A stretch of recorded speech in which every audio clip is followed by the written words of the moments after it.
మేడిగడ్డ వరద కేసీఆర్ కుటుంబాన్ని ముంచెత్తబోతోందా? కేసీఆర్కు చెక్ పెట్టేందుకు రేవంత్ రెడ్డి మోదీతో భేటీ అవ్వబోతున్నారా అంటే అవుననే సమాధానం ఇస్తున్నారు కొంతమంది రాజకీయ విశ్లేషకులు. ఇక ఇదే అంశానికి సంబంధించి మనతో మాట్లాడేందుకు ప్రముఖ రాజకీయ విశ్లేషకులు, ప్రముఖ సీనియర్ జర్నలిస్ట్ సిఎస్ రావు గారు మనతో ఉన్నారు. సార్తో మాట్లాడు. Sir hi sir. Hello Krishna. Sir, Medigadda వరద కేసీఆర్ కుటుంబాన్ని ముంచెత్తబోతోందా? కేటీఆర్కి కేసీఆర్కి చెక్ పెట్టేందుకు రేవంత్ రెడ్డి మోదీతో రహస్య భేటీ అవ్వబోతున్నారు అంటూ కూడా ఒక వార్త ఇప్పుడు సోషల్ మీడియాని షేక్ చేస్తున్న నేపథ్యంలో ఈ వార్తలో వాస్తవం ఉందా అంటే ఏం చెప్తారు సార్? ఒకటి ఏంటంటే, తెలంగాణ ముఖ్యమంత్రి రేవంత్ రెడ్డి అయితే ఢిల్లీ వెళ్ళారు, ఢిల్లీలో ఉన్నారు. ఆయన ఏఐసిసి పిలుపు మేరకు వెళ్ళారు. అక్కడ ఏదో క్యాబినెట్ కూర్పుకు సంబంధించి ఇంకా 6 మంది మంత్రుల నియామకం ఉంది కాబట్టి ఆ మంత్రులకు సంబంధించి ఎవరెవరిని తీసుకోవాలనేది ఒకటి, నామినేటెడ్ పోస్టులకు సంబంధించి ఒకటి, రాబోయేటువంటి లోక్సభ ఎన్నికల్లో వ్యూహాన్ని రచించేదానికి చర్చించడానికి ఢిల్లీ వెళ్ళారనేది అఫీషియల్గా కాంగ్రెస్ పార్టీ చెప్తున్నటువంటి ఇన్ఫర్మేషన్. అయితే ఇక్కడ ఢిల్లీ వెళ్ళినటువంటి సందర్భంగా ప్రధానమంత్రి నరేంద్ర మోడీని కూడా రేవంత్ రెడ్డి కలవబోతున్నారు, కలిసే అవకాశం ఉంది అనేది ఇంకొక అనఫిషియల్ న్యూస్. సో సహజంగా ఏ రాష్ట్ర ముఖ్యమంత్రి అయినా ముఖ్యమంత్రి బాధ్యతలు స్వీకరించిన తర్వాత ప్రధాని హోదాలో ఎవరున్నా కానీ కలుస్తారు, అది కట్టసి. సో అది ఫెడరల్ సిస్టంలో అది ఉండాలి కూడా. కేంద్రానికి రాష్ట్రానికి మధ్య స్నేహపూర్వకమైనటువంటి వాతావరణం ఉండాలి. దాన్ని ఇప్పటివరకు కేసీఆర్ కూడా కొనసాగించారు. దాని కంటిన్యూషన్లో కాంగ్రెస్ పార్టీ ఒకవేళ ప్రతిపక్షంగా దేశవ్యాప్తంగా ఉన్నప్పటికి కూడా, కాంగ్రెస్ పార్టీ అంటే పడకపోయినప్పటికి కూడా నరేంద్ర మోడీకి రాష్ట్ర ప్రయోజనాల దృష్ట్యా తెలంగాణ ముఖ్యమంత్రి రేవంత్ రెడ్డి ఖచ్చితంగా నరేంద్ర మోడీని కలిసేటువంటి అవకాశం ఉంది. ఎందుకు ఉందనంటే, ఇటీవల కాలంలో తెలంగాణ బీజేపీ అధ్యక్షుడిగా ఉన్నటువంటి కిషన్ రెడ్డిని రేవంత్ రెడ్డి కలిసి మాట్లాడినప్పుడు అసెంబ్లీ వేదికగా లేదంటే అసెంబ్లీ బయట, రాబోయేటువంటి రోజుల్లో కేంద్ర ప్రభుత్వం సహకరించాలి, కేంద్ర ప్రభుత్వం సహకరించాలా, మీరు మాట్లాడి లైజనింగ్ చేయండి అని చెప్పి ఒక రిక్వెస్ట్ రేవంత్ రెడ్డి కిషన్ రెడ్డి దగ్గర ఉంచారు అని చెప్పి తెలుస్తుంది. కిషన్ రెడ్డి కేంద్ర మంత్రిగా కూడా ఉన్నారు. కాబట్టి ఆ సందర్భంగా అర్థమైంది, రాబోయేటువంటి రోజుల్లో కేంద్ర ప్రభుత్వం సహకారం మాకు అవసరం అని చెప్పి రేవంత్ రెడ్డి కోరారు అని అంటే, పోయి అక్కడ మాట్లాడటానికి కొంచెం లైజనింగ్ చేయండి, అపాయింట్మెంట్స్ ఇప్పించండి అనేటువంటి ఒక యాంగిల్లో మాట్లాడి ఉండొచ్చు. సో ఆ క్రమంలో ప్రధానమంత్రి నరేంద్ర మోడీని రేవంత్ రెడ్డి కలిసే అవకాశం ఉంది. సో కలిసిన తర్వాత ఇన్ కేసు అఫీషియల్గా అపాయింట్మెంట్ ఫిక్స్ అయితే ఒకసారి పిఎం ఆఫీస్కి ఇన్ఫార్మ్ చేస్తారు. పిఎం ఆఫీస్ టైం ఇస్తే కనుక అది అఫీషియల్ అయిపోతుంది, అదేమి అన్అఫీషియల్ మీట్ ఏం కాదు, అఫీషియల్ మీట్ అవుతుంది. అయితే ఆ సందర్భంగా నరేంద్ర మోడీని కలిసి రేవంత్ రెడ్డి ఏం మాట్లాడతారు అనేది చర్చనీయాంశం.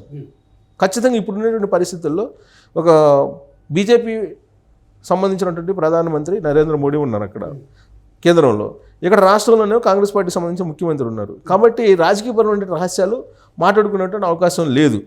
కేవలం విధానపరమైనటువంటి అంశాలు లేదంటే పరిపాలనాపరమైనటువంటి అంశాలు మాత్రమే చర్చించుకునేటువంటి అవకాశం ఉంది. ఇప్పుడు తెలంగాణ రాష్ట్రంలో ఉండేటువంటి అంశాలు ఏంటి? మేడిగడ్డ మీద జ్యుడిషియల్ విచారణ జరిపించాలి అనేది ఒకటి, అలాగే రైస్ ప్రొక్యూర్మెంట్కి సంబంధించి లేదా ధాన్యానికి సంబంధించినటువంటి అంశము, రాష్ట్రానికి సంబంధించిన అప్పులు, ఇవన్నీ ఉంటాయి. ఉన్నప్పటికి కూడా ప్రధానమంత్రి నరేంద్ర మోడీ దేనికి ప్రాధాన్యత ఇస్తాడు? మేడిగడ్డకు ప్రాధాన్యత ఇస్తారు, కాళేశ్వరం ప్రాజెక్టుకి ప్రాధాన్యత ఇస్తారు. ఎందుకు ఇస్తారు కాళేశ్వరం ప్రాజెక్టుకు ప్రాధాన్యత అంటే, తెలంగాణకు వచ్చినటువంటి ప్రతిసారి కూడా ప్రధానమంత్రి నరేంద్ర మోడీ కానీ కేంద్ర హోంశాఖ మంత్రిగా ఉన్నటువంటి అమిత్ షా కానీ చెప్పినటువంటి మాట ఏంటంటే, దాన్ని ఏటీఎం లాగా కేసీఆర్ వాడుకున్నారు, దాంట్లో అవినీతి జరిగింది, మేము విచారణ జరిపిస్తాం, జైలుకి పంపిస్తామని చెప్పి వాళ్ళే చెప్పారు. గ్రేటర్ హైదరాబాద్ ఎన్నికల దగ్గర నుంచి తెలంగాణ బీజేపీ నేతలు కూడా అదే చెప్పారు, మేము జైలుకి పంపిస్తాం, వీళ్ళు అవినీతి చేశారు అని చెప్పి. సో ఇప్పుడు ఆల్రెడీ ఇష్యూ నడుస్తున్నటువంటి క్రమంలో జ్యుడిషియల్ విచారణకి ఆదేశించేటువంటి క్రమంలో బహుశా ఒక డైరెక్షన్ తీసుకునేటువంటి అవకాశం ఉంది ముఖ్యమంత్రి హోదాలో ప్రధానమంత్రి నరేంద్ర మోడీ దగ్గర. దానికి నరేంద్ర మోడీ మరి ఏమంటారో ఏంటి అనేది ఒకటి.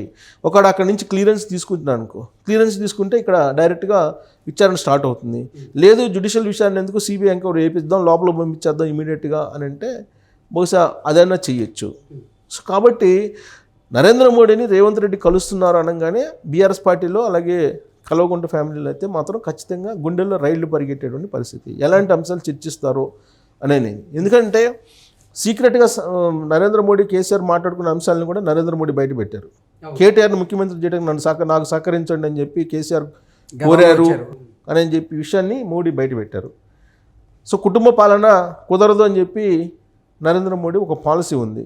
కాబట్టి రాబోయేటువంటి రోజుల్లో కేసీఆర్ కుటుంబాన్ని జైలుకి పంపిస్తామని చెప్పి నరేంద్ర మోడీ చెప్పారు. కాబట్టి జైలుకి పంపిస్తామని చెప్పి రేవంత్ రెడ్డి కూడా ఈ జ్యుడిషియల్ ఎంక్వైరీ చేసి పంపించాలనుకుంటున్నారు. కాబట్టి డైరెక్ట్గా సిబిఐ ఎంక్వైరీ, ఈడీ ఎంక్వైరీ చేసేసి లోపలికి పంపించేటువంటి మార్గం సుగమం అవుతుందా అనేటువంటిది ఒకటి. రాజకీయ కోణం నుంచి కనుక చూస్తే కనుక రాబోయేటువంటి రోజుల్లో బీజేపీ తెలంగాణలో అధికారంలో రావాలనుకుంటుంది.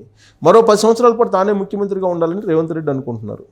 ఈ క్రమంలో అసలు బీఆర్ఎస్ పార్టీ అనేది ఉండకూడదు అని చెప్పి ఒక కాన్సెప్ట్కి వచ్చారనుకో, 2 పార్టీలు, అటు బీజేపీ ఇటు కాంగ్రెస్. సో అప్పుడు అసలు బీఆర్ఎస్ పార్టీని నామరూపాలు లేకుండా చేసేటువంటి అవకాశం ఉంది. దానికి మోడీ సహకారం అందిస్తే 1 సంవత్సరం లోపల అయ్యేది 4 రోజుల్లో అయిపోతుంది, లేదా 5 సంవత్సరాల లోపల అయ్యేది 1 సంవత్సరం లోపల అయిపోతుంది, 6 నెలల లోపల అయిపోతుంది. కాబట్టి రేవంత్ రెడ్డి ప్రధానమంత్రి నరేంద్ర మోడీని కలిస్తే ఖచ్చితంగా పరిణామాలు చాలా కీలకంగా మలుపు తిరిగేటువంటి అవకాశం ఉంది తెలంగాణలో. ప్రత్యేకించి కాళేశ్వరం ప్రాజెక్టుకి సంబంధించి ఇప్పుడు కాళేశ్వరం ప్రాజెక్టు 1,00,000 కోట్లకు పైగా ఖర్చు పెట్టి దాన్ని కట్టారు. కట్టిన తర్వాత ఇప్పుడు అది నిరుపయోగంగా ఉండిపోయింది. ప్లస్ దానికి సంబంధించిన లీకులు కానీ, మేడిగడ్డ కుంగిపోవటం, సుందిళ్ళ లీకులు, ఇవన్నీ చాలా మొత్తం ఉన్నాయి. ఇవన్నీ ఇప్పుడు మరమ్మతులు చేయాలంటే మళ్ళీ ఒక 550 కోట్లు 600 కోట్లు కావాల్సి ఉంటుంది. ఇప్పుడున్నటువంటి పరిస్థితుల్లో అప్పుల్లో ఉన్నటువంటి తెలంగాణ 500-600 కోట్లు భరాయించేటువంటి పరిస్థితి లేదు. సో ఇన్ కేస్ ఒక 500-600 కోట్లు పెట్టి బాగు చేయించినా కానీ, మరమ్మతులు చేయించినా కానీ అది మళ్ళీ వైబుల్గా ఉందా లేదా అనే దాని మీద ఇప్పటి వరకు కేంద్ర ప్రభుత్వం చెప్పలేకపోతుంది. ఎందుకంటే రాష్ట్ర ప్రభుత్వం ఇచ్చినటువంటి డ్యామ్ మేనేజ్మెంట్ నిపుణులు ఇచ్చినటువంటి దాని ప్రకారమే అది నిర్మాణం జరిగింది, మాకు సంబంధం లేదని చెప్పి కేంద్రం చెప్తుంది. సో ఇలాంటి పరిస్థితుల్లో ఎట్టి పరిస్థితుల్లో కల్వకుంట్ల ఫ్యామిలీని జైలుకి పంపించేటువంటి అవకాశం ఉంది. రేవంత్ రెడ్డి కనుక ప్రధానమంత్రిని కలిస్తే ఆ మేరకు గ్రీన్ సిగ్నల్ కూడా నరేంద్ర మోడీ ఇచ్చేటువంటి ఛాన్సెస్ ఉన్నాయి.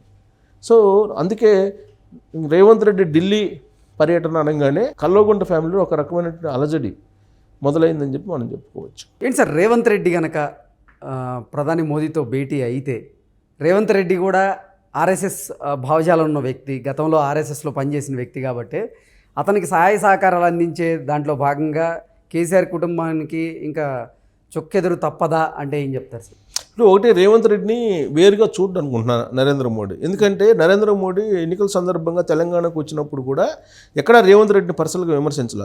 బీఆర్ఎస్ పార్టీ ఓటుకు నోటు కేసు ప్రస్తావించినప్పుడు కూడా నరేంద్ర మోడీ కానీ అమిత్ షా కానీ ఓటుకు నోటు కేసు గురించి ఎక్కడా ప్రస్తావించాలి. ప్రధానంగా పీసీసీ అధ్యక్షుడి మీద ఓటుకు నోటు కేసునే అస్త్రంగా ఉపయోగించింది బీఆర్ఎస్ పార్టీ ఎన్నికల సందర్భంగా. కానీ అక్కడ వాళ్ళు ఉపయోగించలేదు బీజేపీ వాళ్ళు అని అంటే దాని అర్థం ఏంటి? సాఫ్ట్ కార్నర్ రేవంత్ రెడ్డి మీద ఉంది అని చెప్పి.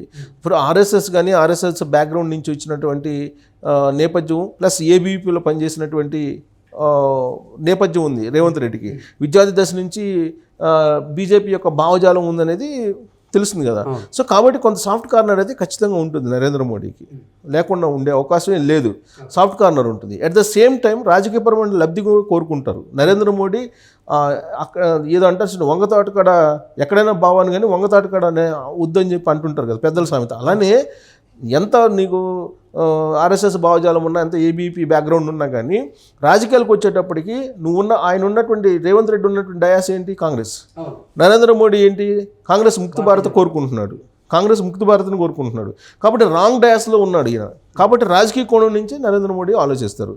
సో రాజకీయ కోణం నుంచి ఆలోచిస్తూ అట్ ద సేమ్ టైం ఇతను భుజం మీద, రేవంత్ రెడ్డి భుజం మీద తుపాకీ పెట్టి కేసీఆర్ని కాల్ చేసేటువంటి ప్రయత్నం అయితే చేస్తాడు రాజకీయంగా.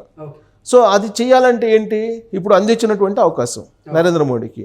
ఏదో అంటారు కదా, తను తెలుసుకున్నటువంటి పని గందరగోళం తీర్చారని చెప్పేసి అంటారు కదా. అలా నరేంద్ర మోడీ బీజేపీ ఏం చేయాలనుకుంటుందో బీఆర్ఎస్ పార్టీని లేదంటే కేసీఆర్ ఫ్యామిలీని, ఇప్పుడు అది చేయడానికి వాళ్ళ మట్టి అంటకుండా ఇప్పుడు రేవంత్ రెడ్డి వచ్చారు. ఇప్పుడు మనకు ఎగ్జాంపుల్ తీసుకుంటే ఆంధ్రప్రదేశ్లో తీసుకుంటే కనుక తెలుగుదేశం పార్టీని బలహీనపరచాలి, చంద్రబాబు నాయుడిని రాజకీయంగా క్లోజ్ చేయాలి. అది బీజేపీ యొక్క టార్గెట్. ఆ ప్లేస్లో బీజేపీ రావాలనేది. సో దాంట్లో భాగంగా బీజేపీ వాళ్ళు మట్టి అంటకుండా జగన్మోహన్ రెడ్డికి అంటించారు. జగన్మోహన్ రెడ్డి ద్వారా చంద్రబాబు నాయుడిని జైలుకి పంపించారు. నష్టపోయింది ఎవరు? జగన్మోహన్ రెడ్డి నష్టపోయేటువంటి ఛాన్సెస్ ఉన్నాయి. సో రాజకీయంగా బలపడేది ఎవరు? బీజేపీ బలపడే ఛాన్సెస్ ఉన్నాయి. కాబట్టి ఇదే ఈక్వేషన్ ఇప్పుడు తెలంగాణలో కూడా వచ్చేటువంటి అవకాశం ఉంది. సో తెలంగాణలో కూడా రాబోయేటువంటి రోజుల్లో తాను అనుకున్నటువంటిది రేవంత్ రెడ్డి ద్వారా చేయించడం ద్వారా రాజకీయంగా బీజేపీ లబ్ధి పొందడానికి ఒక వ్యూహాన్ని రచించుకునేటువంటి ఛాన్స్ ఉంది. గో హెడ్ అనేటువంటి ఒక సిగ్నల్ ఇచ్చేటువంటి అవకాశం ఉంది రేవంత్ రెడ్డి.